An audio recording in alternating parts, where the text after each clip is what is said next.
जय हिंद दोस्तों, welcome to Shaurya classes.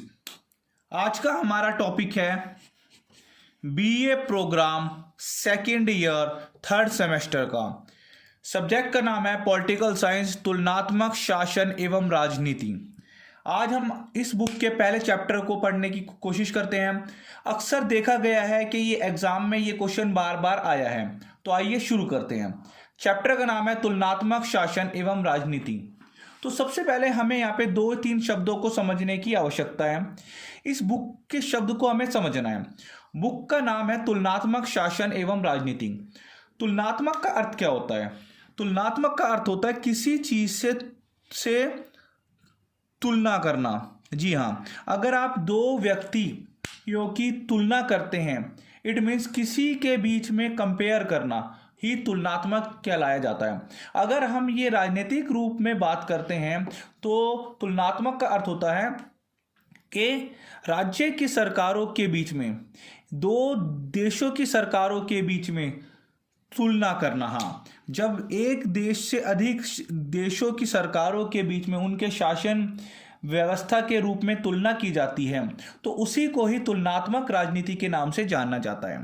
बात करें अगर हम इतिहास की, तो सबसे पहले अरस्तु के द्वारा, जब अरस्तु अपने मुल्क के संविधान या फिर शासन व्यवस्था के ऊपर पुस्तक को लिख रहे थे, तो उन्होंने 158 राज्यों के संविधान को पढ़ा था, उसके बाद उसकी तुलना की थी। इसलिए सर्वप्रथम अरस्तु के द्वारा तुलनात्मक राजनीति या फिर तुलनात्मक शासन शब्द का इस्तेमाल किया गया था। बहुत सिंपल है।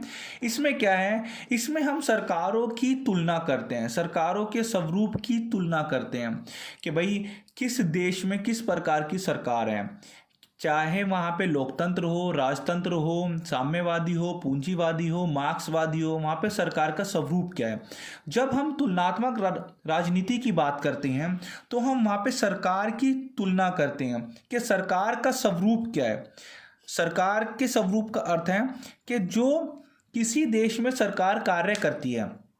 जैसे हम अगर भारत और पाकिस्तान की बात करें या भारत और अमेरिका की बात करें, तो भारत की सरकार का जो स्वरूप है, जो उनके अंग हैं, उसी प्रकार से भारत और अमेरिका के सरकार के जो अंग हैं उनके बीच में क्या क्या तुलना की जा सकती है, उसी चीज़ को हमें रीड करना होगा। जरूरी नहीं है कि भारत और अमेरिका ही हो, आप दो देशों की सरकार के स्वरूपों के बीच में इसमें अध्ययन करते हैं। उनके अंगों में हमें पता है भाई सरकार के 3 अंग होते हैं: कार्यपालिका, विधानपालिका, न्यायपालिका। कार्यपालिका का अर्थ होता है कार्य को करना, विधानपालिका का अर्थ होता है विधान को बनाना, और न्यायपालिका का अर्थ होता है न्याय को करना। आप अगर चाहो तो इसको और ज़्यादा एक्सप्लेन कर सकते हो। कार्यपालिका 2 प्रकार की होती है, एक स्थायी होती है, एक अस्थायी होती है। इन पे हम अभी आगे चर्चा करते हैं। तो जब हम तुलनात्मक राजनीति की बात करते हैं तो तुलनात्मक राजनीति का अर्थ होता है दो देशों की सरकार के रूप में तुलना करना, दो देशों की सरकार के स्वरूप में, दो देशों की राजनीतिक के रूप में तुलना करना। जैसे भारत में प्रधानमंत्री की सरकार है, उधर अमेरिका में राष्ट्रपति की सरकार होती है। भारत के जो सरकार का हेड होता है वो प्रधानमंत्री होता है, अमेरिका में जो सरकार का हेड होता है वो राष्ट्रपति होता है। तो इनमें किस प्रकार से ये अलग अलग होता है, क्या इनकी शक्तियाँ सेम होती हैं? एक एग्जाम्पल से मैं आपको समझाना चाहता हूँ। जैसे आपने देखा होगा स्कूल के जो हेड होता है स्कूल का, उनको प्रिंसिपल के नाम से जाना जाता है, लेकिन जो इंजीनियरिंग कॉलेज के हेड होता है उनको प्रिंसिपल नहीं कहा जाता, उनको डीन के नाम से संबोधित किया जाता है। जैसे आपने मुन्ना भाई MBBS भी मूवी देखी होगी, या आपने 3 इडियट मूवी देखी होगी।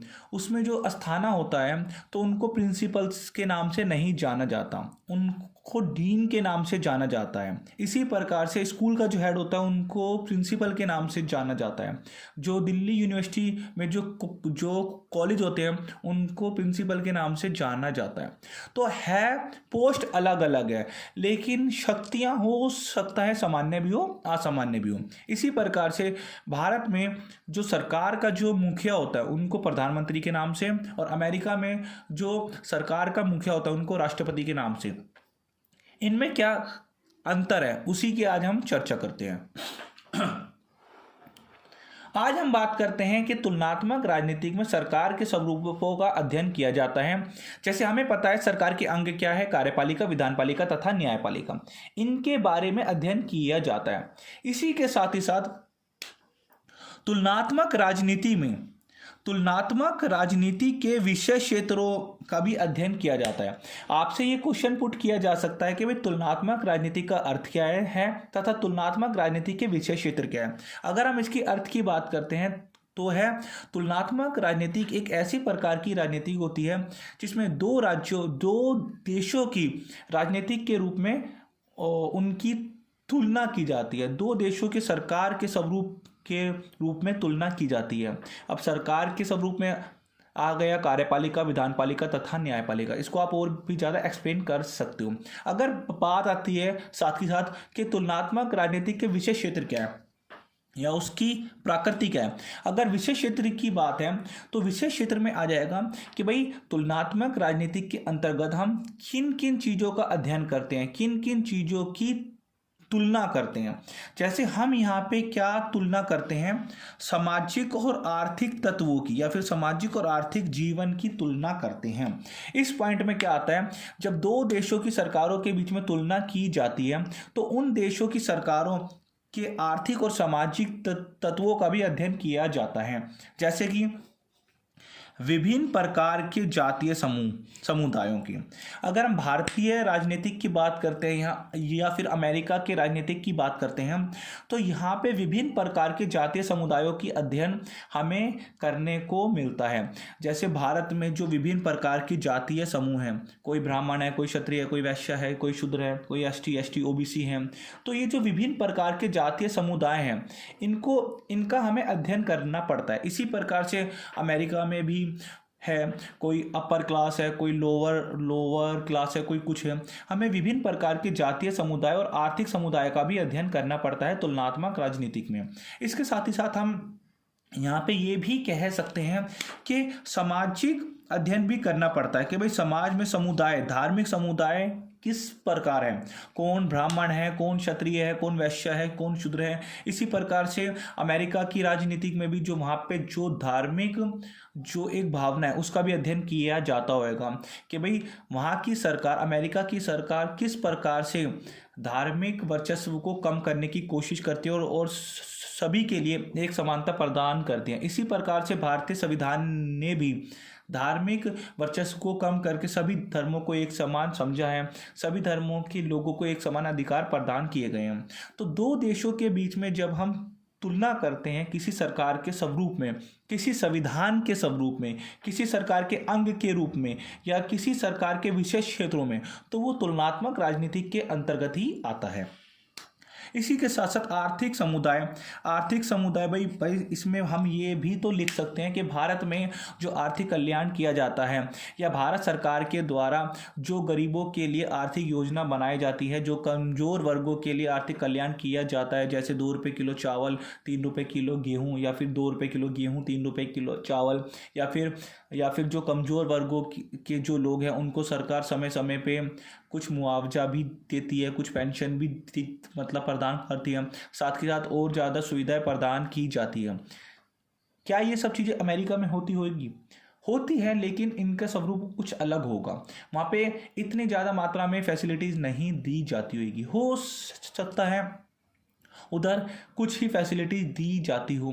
तो यहाँ पे क्या है, जब दो सरकारों की तुलना की जाती है उनके आर्थिक समुदायों के रूप में, भाई भारत में जो आर्थिक समुदाय हैं कि सरकार किस प्रकार से लोगों के आर्थिक हितों को पूरा करती है, क्या जो अधिकार यहाँ पे आर्थिक हित हैं क्या वही अधिकार अमेरिका में होगा? बिल्कुल भी नहीं होगा।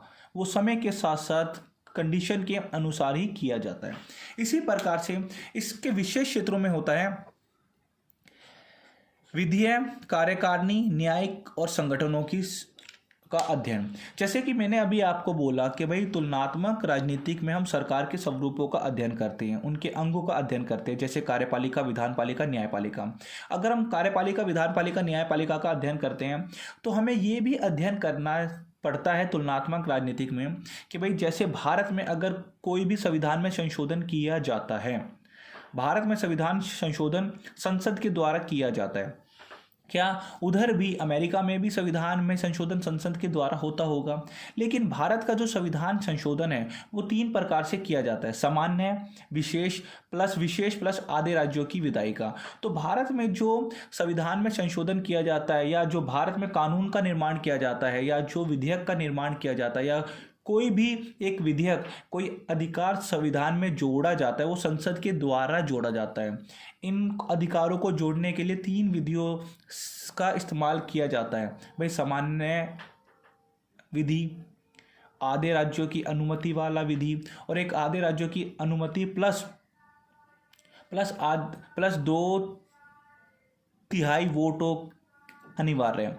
इसमें ये बोला गया है कि भारतीय संविधान में कोई भी अगर विधेयक को जोड़ा जाता है, अगर संविधान में कोई भी अनुच्छेद को जोड़ा जाता है तो उसकी प्रक्रिया किस प्रकार से होगी?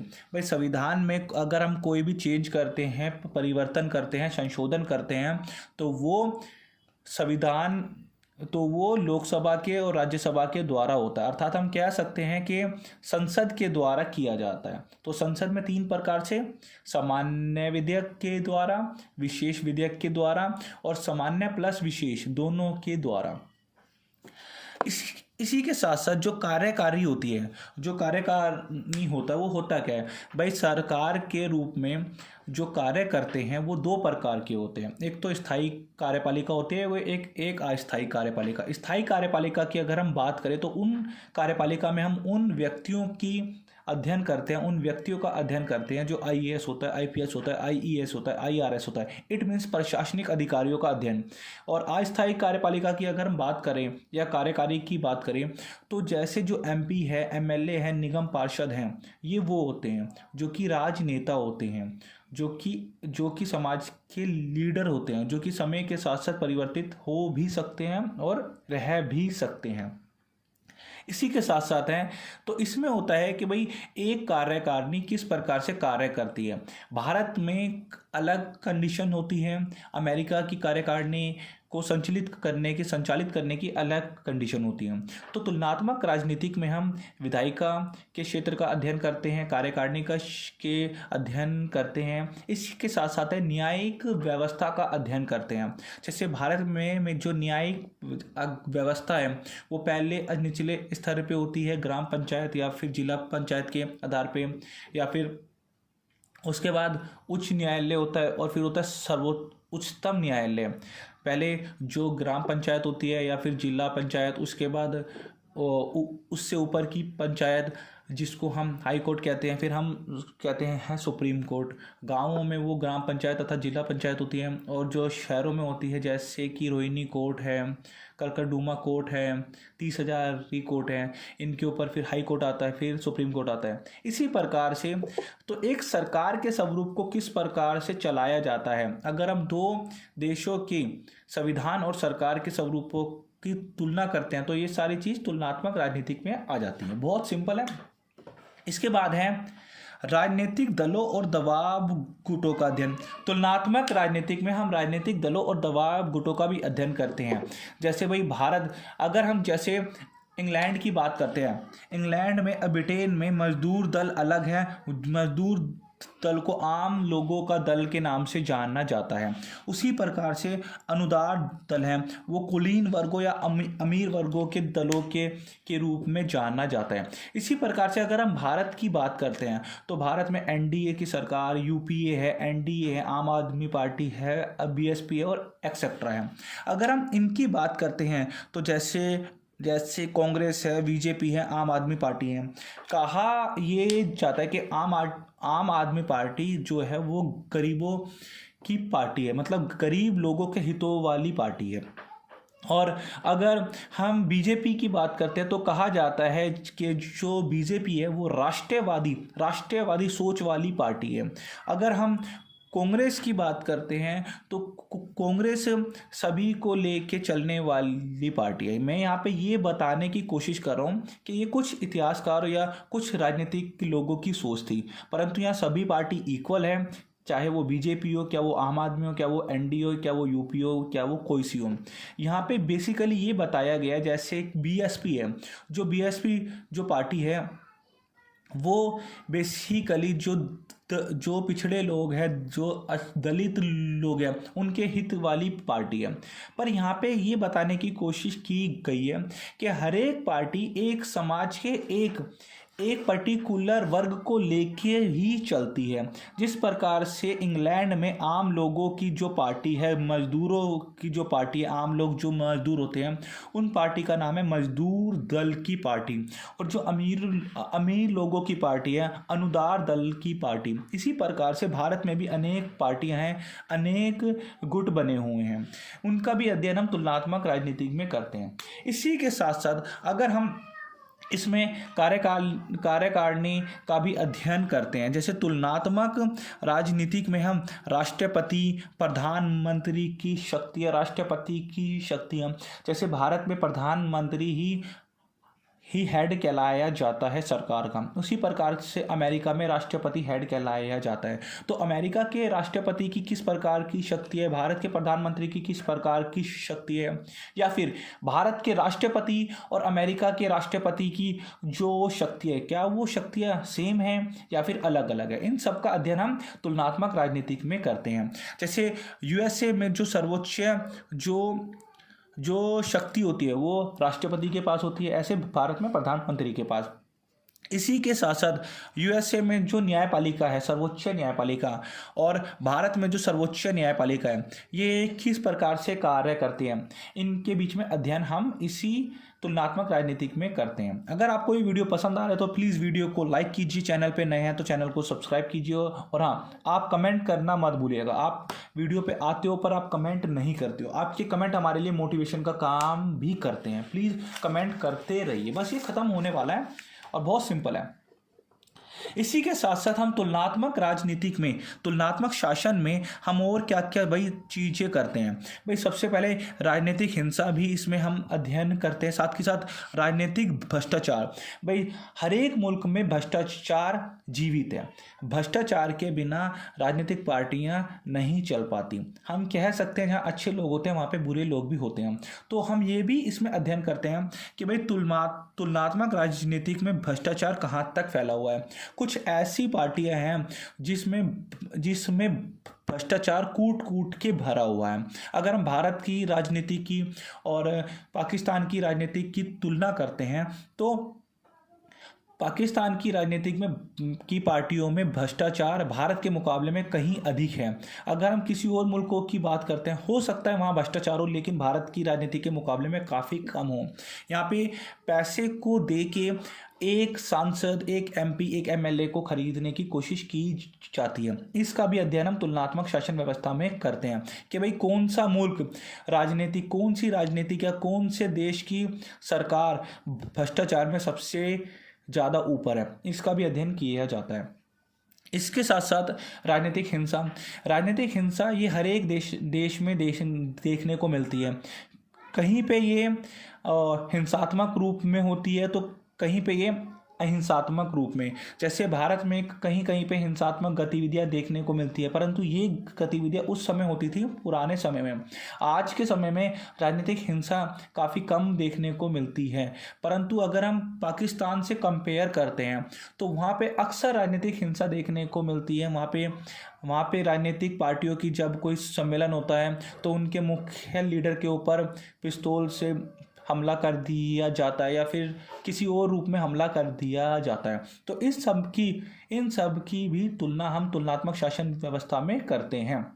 और ये भी देखा जाता है कि भाई अंतर्राष्ट्रीय स्तर पे किस देश में सबसे ज़्यादा राजनीतिक हिंसा देखने को मिलती है? भाई, अगर लोग अपने पार्टी से खुश नहीं हैं तो वो हिंसा के द्वारा अपनी पार्टी को या फिर वहाँ के राष्ट्रपति या प्रधानमंत्री को उनकी सीट से हटा देते हैं।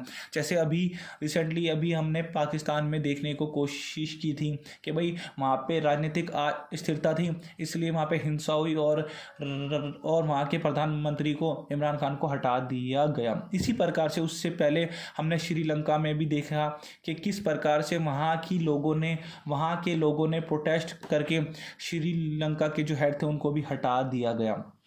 तो ये तुलना की जाती है कि किस प्रकार से एक मतलब वहाँ पे जनता के द्वारा प्रोटेस्ट करके उनकी पूरी राजनीति को चेंज कर दिया जाता है। इस प्रकार से हम तुलनात्मक शासन व्यवस्था में ये भी अध्ययन करते हैं कि आधुनिकीकरण और नगरीयकरण या फिर नागरीकरण किस प्रकार से दो देशों में किस प्रकार से समान है और असमानता है। अगर हम आधुनिकीकरण की बात करते हैं, आज का जो विषय है वो आईटी का फील्ड है। 21वीं शताब्दी आ चुकी है, इसमें हर एक कंट्री अपने आप को डेवलप करने की कोशिश करती है। कुछ ऐसी कंट्री है कि बहुत ज़्यादा डेवलप हो चुकी है, कुछ ऐसी है कि जो कि डेवलपिंग हो रही हैं। तो इनके सामने अलग अलग समस्या होती है, अलग अलग इनका समाधान किया जाता है। हो सकता है किसी मुल्क में जो समस्या हो वो मतलब जातीय आधार पे हो, धार्मिक आधार पे हो तथा शिक्षा आधार पे हो सकता है किसी मुल्क में जो समस्या हो वो स्वतंत्रता के आधार पे हो सकता है किसी मुल्क में जो समस्या वो आर्थिक आधार पे हो। अगर हम चीन की बात करते हैं तो वहाँ पे लोगों को कम स्वतंत्रता दी जाती है कंपेयर इंडिया के मुकाबले। अगर हम पाकिस्तान की बात करते हैं तो वहाँ पे कम स्वतंत्रता दी जाती है इंडिया के मुकाबले, और वहाँ पे जातीय संघर्ष बहुत अधिक है, वहाँ पे धार्मिक संघर्ष बहुत अधिक है। अगर हम इंडिया की बात करते हैं तो यहाँ पे जातीय संघर्ष होता था, अभी भी है, परंतु पहले के मुकाबले में काफ़ी कम हो चुका है। धार्मिक और यहाँ पे समस्या होती है क्योंकि चंद इंसान अपने धर्म का वर्चस्व स्थापित करने के लिए समाज में गलत प्रोपोगेंडा फैलाने की कोशिश करते हैं। इसी के साथ साथ शिक्षा भी एक प्रकार की समस्या है, जैसे कि उन कमज़ोर वर्गों तक शिक्षा नहीं पहुंच पाती जहां पे पहुंचनी चाहिए। शिक्षा समस्या नहीं है, शिक्षा ना होना समस्या है। तो यहाँ पे आप करना, शिक्षा की कमी भी एक प्रकार की समस्या है। अब भारत में जो एजुकेशन सिस्टम है वो वो श्रीलंका के मुकाबले, पाकिस्तान के मुकाबले में बहुत अच्छा और बहुत ज़्यादा बेहतरीन है। परंतु अगर हम अन्य मुल्कों के मुकाबले कंपेयर करते हैं, जैसे अगर हम यूरोपियन मुल्कों के मुकाबले में कंपेयर करते हैं तो आज भी शिक्षा व्यवस्था काफ़ी पिछड़ी हुई है। क्यों? क्योंकि बेसिक शिक्षा के साथ साथ हमें आधुनिकीकरण की भी उनको एजुकेशन देनी पड़ेगी।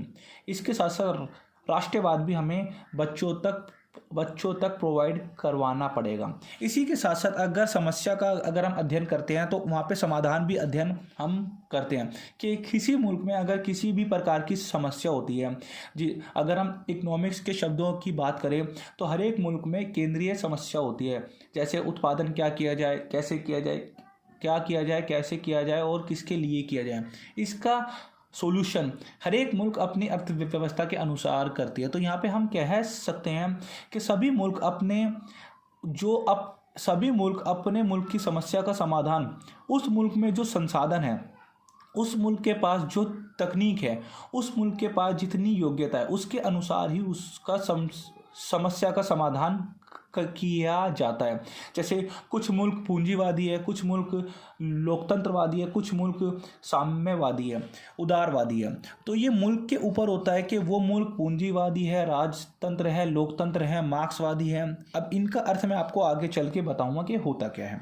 अगर आपको वीडियो पसंद आ रहा हो तो प्लीज़ वीडियो को लाइक कीजिए और चैनल पे नए हैं तो चैनल को सब्सक्राइब कीजिए। इसके बाद है सिविल सेवाओं की भी तुलना की जाती है। भाई, तुलनात्मक राजनीतिक में यह भी तो अध्ययन किया जाता है कि भारत में जो IAS, IPS, IES जो सिविल अधिकारी हैं वो किस प्रकार से कार्य करते हैं। क्या स्कूल में प्रिंसिपल ही पूरे स्कूल को पढ़ाने का कार्य करते हैं? बिल्कुल नहीं। पढ़ाने का कार्य करते हैं जो प्रिंसिपल के अधीन जो स्टाफ होता है, जैसे जो हिस्ट्री का है, पोल साइंस के टीचर है, मैथ के टीचर है, जो एकेडमिक टीचर है, पर नाम होता है प्रिंसिपल का। उसी प्रकार से जो सरकार को रियलिटी में चलाते हैं वो सिविल अधिकारी होते हैं, सिविल सर्विस वाले होते हैं, IAS, IPS, IAS, IRS, IFS, ये सभी ही चलाते हैं। लेकिन नाम होता है सरकार का, कि भाई सरकार ही मतलब शासन व्यवस्था को चला रही है। तो इसी प्रकार से केंद्र स्तर पे जो होता है जैसे आईएएस, आईपीएस, आईएएस, आईआरएस, और जो राज्य स्तर पे जो होते हैं, राज्य स्तर के जो कर्मचारी होते हैं उनका भी अध्ययन किया जाता है। भाई सेंट्रल गवर्नमेंट के जो कर्मचारी हैं और स्टेट गवर्नमेंट के जो कर्मचारी हैं इनका भी अध्ययन किया जाता है कि दो मुल्कों के बीच में कि स्टेट में किस प्रकार से कार्य किया जाता है और सेंट्रल में किस प्रकार से। इसके साथ साथ है विचारधारा का भी अध्ययन होता है। विचारधारा की भी तुलना की जाती है कि भाई एक देश की जो सरकार है उसकी विचारधारा मार्क्सवादी विचारधारा है, उदारवादी विचारधारा है, पूंजीवादी विचारधारा है, साम्यवादी विचारधारा है, लोकतंत्रवादी विचारधारा है या फिर समाजवादी विचारधारा है। मार्क्सवादी विचारधारा उस विचारधारा को कहा जाता है जिसमें मार्क्सवादियों के अनुसार समाज में केवल दो ही वर्ग है, रिच एंड पुअर, हैव और हैवेंट। इसको हम आने वाली वीडियो में अच्छी तरह कवर करेंगे। उदारवादी विचारधारा एक ऐसी विचारधारा है जहाँ पे मानव की बुद्धि और उसके विवेक में विश्वास रखा जाता है, जहाँ पे लोकतंत्र सरकार में भी विश्वास रखा जाता है। पूंजीवादी विचारधारा एक ऐसी विचारधारा है जहाँ पे संसाधनों का स्वामित्व पूंजीपतियों के हित में होता है और जहाँ सरकार जो भी कार्य करती है वो पूंजीपतियों के हित के लिए ही करती है। साम्यवादी विचारधारा एक प्रकार की ऐसी विचारधारा है जहाँ पे श्रमिक वर्गों के हित के लिए सरकार कार्य करती है।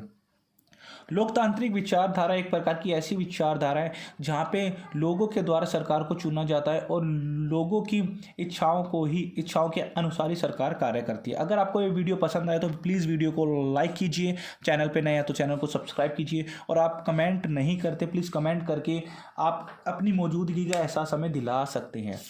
बस ये ख़त्म होने वाला है, 2-4 मिनट का हो रहा है और ये फिर पहला चैप्टर पूरा फिनिश हो जाएगा। इसके साथ साथ इस पूरे चैप्टर में तुलना, एक व्यक्ति है उनका नाम है टोंड के अनुसार उन्होंने ये बताया भाई किसी भी अगर हम राजनीति की शासन व्यवस्था की तुलना करते हैं तो 4 प्रकार से कर सकते हैं। उनका मानना है कि 4 प्रकार से ही तुलना की जा सकती है। पहला है संदर्भात्मक के रूप में, विवरणात्मक के रूप में, परिकल्पनात्मक के रूप में, परीक्षण तथा पूर्व अनुमान के रूप में। वैसे जो पुराना जो अभी मैंने आपको पीछे बताया कि उसमें भी तुलना की जाती है, लेकिन अगर आपका क्वेश्चन आ जाए कि टोंड के अनुसार तुलनात्मक की जो 4 प्रकार की पद्धति है उसका उल्लेख करो, तो आपको ये चारों को एक्सप्लेन करना होगा। अगर हम सद्भावनात्मक के रूप में अगर हम तुलना करते हैं तो इसमें हम सिंपल सा है कि सरकार का अध्ययन करते हैं। भाई सरकार किस प्रकार की है, पूंजीवादी सरकार है, मार्क्सवादी सरकार है, कौन सी सरकार का स्वरूप क्या है, सरकार के अंग क्या है। इसमें हम क्या करते हैं, सरकार के अध्ययन में जब हम बात करते हैं तो इस सरकार के अध्ययन के साथ साथ अगर हम सेकेंड पॉइंट में इसके अगर हम बात करते हैं विवरणात्मक में, तो इसमें ये बोला गया है पहले में तो सरकार का अध्ययन, सेकंड में सरकार के स्वरूपों का अध्ययन, जैसे कुलीन तंत्र है, राजतंत्र है, लोकतंत्र है, समाजतंत्र है, किस प्रकार का सरकार का स्वरूप है। भाई हर एक मुल्क में सरकार होती है, जैसे यहाँ पे तो यहाँ पे सरकार है और हर एक मुल्क में सरकारों का स्वरूप अलग होता है, किसी में लोकतंत्र है, किसी में राजतंत्र है, तो यहाँ पे उसका अध्ययन होता है। थर्ड में क्या है, परिकल्पना परीक्षण। तो इसमें क्या होता है, इसमें सरकार के अंग जो सरकार के स्वरूप के अंतर्गत जो अंग होते हैं जैसे कार्यपालिका, विधानपालिका, न्यायपालिका, इनका अध्ययन किया जाता है। सिर्फ अंतर इतना है कि जो टोंड महाशय उन्होंने 4 प्रकार की तुलना सिद्धांत बताया है और ये मैं आपको पहले ही पीछे बता चुका हूँ। इसी के साथ साथ जो पूर्व अनुमान है इसमें बताया गया है कि क्या सही है, क्या उचित है और क्या अनुचित है। भाई सरकार अगर कोई भी 5 ईयर प्लान लेके आती है या कोई भी नीति या निर्माण करती है तो ये अनुमान लगाया जाता है कि अगर ये कार्य किया जाएगा तो इसका जनता पे ये इफ़ेक्ट होएगा या ये कार्य हमारा सही साबित होएगा, तो इसमें पूर्व अनुमान लगाया जाता है। उदाहरण के लिए अगर हम बात करें तो भारत में जिस प्रकार से कोविड फैला था या फिर जिस प्रकार से चीन में फैला था या फिर इंग्लैंड या अमेरिका में फैला था, तो भारतीय सरकार ने कोविड से निपटने के लिए कुछ अलग कानूनों का निर्माण किया था, होम क्वारंटाइन कर दिया था। अमेरिका ने कुछ अलग करा, चीन ने कुछ अलग करा। तो इसी प्रकार से भारत ने अपने पॉपुलेशन के अनुसार, अपने संसाधनों के अनुसार जिस प्रकार से कंट्रोल करने की कोशिश की थी, तो वो उचित साबित हुई, सही साबित हुई। अमेरिका ने या फिर इटली ने या फिर जर्मनी ने जिस प्रकार से उसको सही करने की, उसको समाधान करने की कोशिश करी, हो सकता है वो कहीं ना कहीं अनुचित साबित हो सकती थी। जैसे अभी एग्जाम्पल चीन का है। तो यहाँ पे हम ये चीज़ का अध्ययन करते हैं पूर्व अनुमान में कि सरकार अगर कोई कार्य करती है तो उसका क्या इफेक्ट हो सकता है। तो अगर ये आपको वीडियो अच्छा लगे तो प्लीज़ वीडियो पे कमेंट जरूर कीजिएगा। आपके कमेंट हमारे लिए मोटिवेशन का काम करते हैं। चैनल पे नए हैं तो चैनल को सब्सक्राइब कीजिए, शेयर कीजिए।